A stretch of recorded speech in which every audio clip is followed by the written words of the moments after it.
Hello, അത്തീന് ഞാനൊരു ബോട്ടിൽ finish ആയിട്ട് ഇപ്പൊ രണ്ടാമത്തത് ഓർഡർ ചെയ്തിട്ടുണ്ട് ട്ടാ. നല്ലൊരു പ്രൊഡക്റ്റ് ആണ്. ഞാൻ ഒരിക്കലും ഇങ്ങനെ ഒരു ചേഞ്ച് ഉണ്ടാവുമെന്ന് വിചാരിച്ചിട്ടുണ്ടായിരുന്നില്ല. റിവ്യൂസിലൊക്കെ ഇങ്ങനെ കണ്ടിരുന്നു എന്നല്ലാതെ എനിക്ക് ഇതൊറ്റൊരു എഫക്റ്റ് ഉണ്ടാവുമെന്ന് വിചാരിക്കാതെ വാങ്ങിയ ഒരു പ്രൊഡക്റ്റ് ആയിരുന്നു.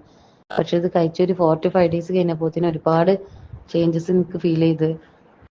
ഫീഡിങ് മോമാണ് ഞാന്. പിന്നെ രാവിലെ എണീറ്റാല് ഭയങ്കര ക്ഷീണാവും. പൊതുവെ നല്ല ബോഡി പെയിനും ഉണ്ടാവലുണ്ട്. പിന്നെ ബ്ലഡ് കുറവുള്ള ആളാണ്. ഭയങ്കര കിതപ്പൊക്കെ ഉണ്ടാവലുണ്ട്. പക്ഷെ ഇത് കഴിച്ച് ഒരു 4-5 ദിവസം കഴിഞ്ഞപ്പോത്തിന് തന്നെ എനിക്ക് രാവിലെ എണീറ്റാൽ ഈ ബോഡി പെയിൻ ആയാലും അതേപോലെ കിതപ്പും ഇതൊക്കെ ഒരുപാട് മാറ്റം തോന്നി. പിന്നെ ഒരു എനർജി, എല്ലാത്തിനും ഒരു ഒരു ഉത്സാഹം തോന്നുന്നുണ്ട്. ജോലി ചെയ്യാനും മറ്റേത് ഭയങ്കര ഒരു ക്ഷീണം കാരണം നമുക്കൊരു മടി. 2 മക്കളുണ്ട്. അപ്പൊ മക്കളെ കാര്യങ്ങൾ കഴിഞ്ഞ് വരുമ്പോത്തിന് ആകെ ടയേർഡ് ആവുന്നുണ്ട്. പക്ഷെ ഇപ്പൊ എല്ലാത്തിനും മാഷാ അല്ലാഹ് നല്ലൊരു എനർജി ഫീൽ ചെയ്യുന്നുണ്ട്. നല്ലൊരു പ്രൊഡക്റ്റ് ആണ് ട്ടാ. താങ്ക്